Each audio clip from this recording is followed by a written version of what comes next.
సింగరేణిలో AITC union గుర్తింపు సంఘంగా 2024 జనవరి నెలలో గెలిచిన తర్వాత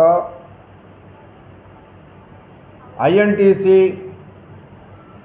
మాకు కూడా కొన్ని ఏరియాలు గెలిచాం కాబట్టి గుర్తింపు సంఘంతో పాటు మాకు కూడా కలపాలని రాష్ట్ర ప్రభుత్వం ద్వారా సింగరేణి యాజమాన్యం పైన ఒత్తిడి తీసుకొచ్చారు. దానివల్ల సింగరేణి యాజమాన్యం గుర్తింపు సంఘం పత్రం ఇవ్వకుండా ఆలస్యం చేశారు. దానిపైన ఆందోళన కార్యక్రమాలు చేపడతామని మేము చేసిన తర్వాత 2024 సెప్టెంబర్ నెలలో ఏఐటీసీ గుర్తింపు సంఘం పత్రం ఇచ్చారు. ఇచ్చిన తర్వాత స్ట్రక్చర్డ్ మీటింగులు పెట్టాలని సిఎండ్ఎండి level, director of all level structured మీటింగులు పెట్టాలని లెటర్ రాశాం.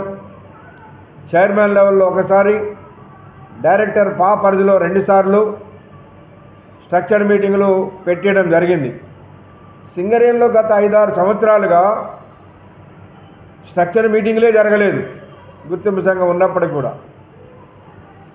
మేము గుర్తింపు సంఘం పత్రం రాగానే ఇప్పటికి 3 స్ట్రక్చర్డ్ మీటింగులు పెట్టించాం. ఈ స్ట్రక్చర్ సమావేశాల్లో కొన్నిటిపైన యాజమాన్యం అంగీకరించింది, కొన్నిటిపైన కమిటీలు వేసి పరిష్కారం చేస్తామన్నారు. వాటిని త్వరగా పరిష్కారం చేయాలని చెప్పేసి మొన్న జరిగిన స్ట్రక్చర్ మీటింగ్లో కూడా మాట్లాడాం. ఏదైతే జేఎంఈటీలు వివిధ కారణాల వలన సర్టిఫికేట్ సబ్మిట్ చేయకపోవడం కావచ్చు, ఆబ్సెంటేజ్ వల్ల కావచ్చు, వాళ్ళు డిస్మిసల్ అయ్యారు.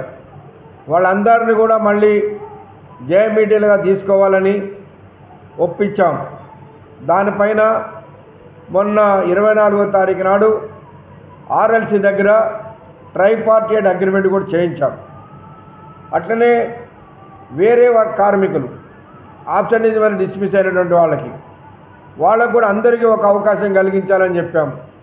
కానీ మేనేజ్మెంట్ ఏమో గతంలో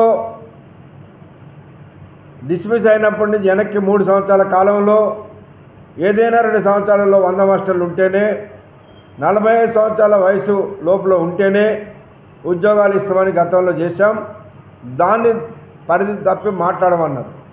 అయినా మేము వన్ టైం మెజర్గా ఒక అవకాశం ఇవ్వాలని కోరితే చివరికి యాజమాన్యం 5 సంవత్సరాల కాలంలో ఏదైనా 1 సంవత్సరం 100 మాస్టర్లు ఉంటే తీసుకోవడానికి అంగీకరించారు. దాన్ని తొందరలోనే అగ్రిమెంట్ చేసి వాటిని పరిష్కారం చేస్తామని ఒప్పుకున్నారు. అట్లనే మారు పేర్లు వాళ్ళు అన్ఫిట్ అయ్యారు లేదా చనిపోయారు, వాళ్ళ పిల్లలకు ఉద్యోగాలు ఇవ్వాలని చెప్పేసి పెడితే యాజమాన్యం అంగీకరించి వాళ్ళ పేర్లన్నీ కూడా అడ్వకేట్ జనరల్ పర్మిషన్ కొరకు పంపించారు. అడ్వకేట్ జనరల్ నుంచి రావట్లేదు. దానివల్ల ఇప్పుడు వాళ్ళవి ఆగిపోయి ఉన్నాయి. ఏదైనా మారు పేర్లు వాళ్ళకి ఒక అవకాశం కలిగించి అందరిని కూడా వాళ్ళ పిల్లలకు ఉద్యోగాలు ఇవ్వాలనేటువంటి దానిపైన మేము గట్టిగా ప్రయత్నం చేస్తూ ఉన్నాం. తొందరలోనే దానిపైన కూడా పరిష్కారం చేయడానికి మేము ఏఐటీసీ కృషి చేస్తామని తెలియపరుస్తున్నాం. అదేవిధంగా 35 సంవత్సరాల నుంచి 40 సంవత్సరాలు వయసు వచ్చినటువంటి వాళ్ళకి ఇవ్వాలనేది పెడితే గవర్నమెంట్ నుంచి కూడా వచ్చిన తర్వాత సర్క్యులర్ ఇచ్చారు, వాళ్ళకు ఉద్యోగాలు ఇస్తూ ఉన్నారు. కానీ కొంతమంది ఆనాడు 35 దాటిపోయింది కాబట్టి 10వ తరగతి సర్టిఫికేట్లు ఉన్నా, డిగ్రీలు ఉన్నా వేరే సర్టిఫికేట్ తీసుకొచ్చి 6వ తరగతి 8వ తరగతి తీసుకొచ్చి వాళ్ళు అప్లై చేశారు. ఇప్పుడు వాళ్ళు ఫేక్ సర్టిఫికేట్ పెట్టారని చెప్పేసి వాళ్ళకి ఇవ్వటం లేదు. మరి మీరు ఆనాడే 35-40 చేసి ఉంటే వాళ్ళు ఒరిజినల్లే పెట్టేటవాళ్ళు. వాళ్ళకు కనుక ఒరిజినల్ సర్టిఫికేట్లో 40 దాటితే ఇవ్వకండి. కానీ ఒరిజినల్ సర్టిఫికేట్లో 40 లోపల ఉంటే ఖచ్చితంగా ఉద్యోగం ఇవ్వాల్సిందని చెప్పి పెట్టాం. దాని మీద కూడా కృషి చేస్తున్నాం.